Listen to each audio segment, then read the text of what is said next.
Hi, my name is Robert Shelley with Chelle Law, and my law firm assists dentists with employment contract issues. So when I'm reviewing contract with most of my dental associates, one question that comes up is what's a reasonable amount of time off? Uh, Most places refer to it as PTO now, paid time off, and then that encompasses a number of things. So for almost any kind of time off, you have four factors. One is just personal time off, vacation. Two would be sick days. Three, holidays. And then fourth would be continuing education. And then once we lump all of those into one, then we can kind of determine whether it's reasonable or not. So first, let's just take personal days off. Most of the time, a dentist is going to get somewhere between 10 to 15 vacation days. If you are a newer dental associate out of training, I've seen them go all the way down to 5. It's too low. It's not enough time. Now you always have to kind of judge what type of compensation model you're on versus the time off. So, for instance, if you're just on a straight base salary, or in the dental industry, a lot of time they'll do a daily rate, then if you're not working, you're not making money. If it's a daily rate, obviously, if it's a straight base salary, then you can you'll still get paid for the time off. If you're on some kind of productivity compensation model, the less that you're working, the less money you're going to make. So even though they may offer you 25 days off total, does it make sense to take that much time off if your compensation is going to decrease a certain amount? So just one thing to keep in mind. So somewhere between 10 to 15 days of vacation time is pretty standard. Now, as far as sick days go, this is really the only thing that's kind of state dependent. Some states have laws in place that require a certain amount of days off if they are a full-time employee. Others, it's more open to the employer. Usually 3 days, sometimes to 5, is a reasonable amount for sick days.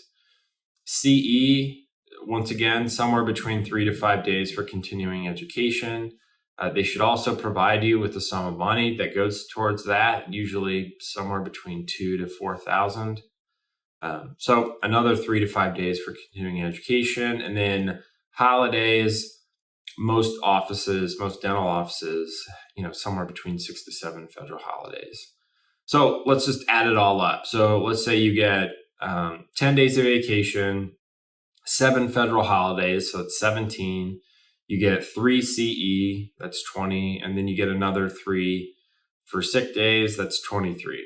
I would say that's a little on the low side. The total amount that you should be aiming for is somewhere between 28 to 32 days total time off. So when you add up all of those things, it should be somewhere in there.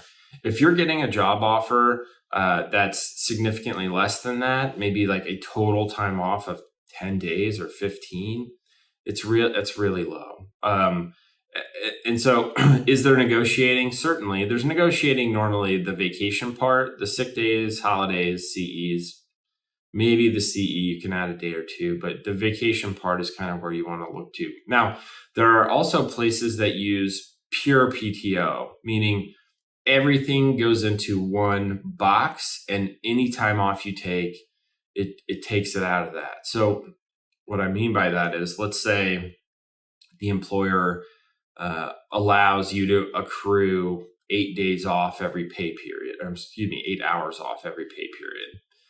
Well, anytime you're out, no matter what, they just take the time off that you've accrued. So it really doesn't matter what the kind of breakdown is between the 4 sections. It's just, okay, you get 25 days off. You can do whatever you want with them. I think for some of the larger kind of corporate owned practices that might be more likely, it's pretty rare to find a private dentist owned practice that uses a pure PTO system. They usually break it down into sections. What are some red flags if they're offering very little time off? Well, one, they may just not understand the market, and it's probably your job to educate them. Two, if they're absolutely unwilling, when they offer you an unreasonable and low amount of time off, and they're just completely unwilling to negotiate at all, it might be a red flag that they're going to be difficult to work with, or maybe they don't appreciate a work-life balance. So I would look long and hard if someone's taking a hard stance at not giving you more time off. What's the reason behind that? So that's kind of a breakdown of what's a normal amount of time off for a dentist and dental associate. Obviously, if you own your own practice or you're some kind of partner, it's really up to you how much time off you want to take. But as a dental associate, somewhere between 28 to 32 days total time off would be what you're aiming for. Anyway, hopefully that's helpful. If you have any questions about your employment contract, you can call my law firm at the phone number listed below in the description, or you can reach us through our website, chellelaw.com. Anyway, appreciate it. Thanks.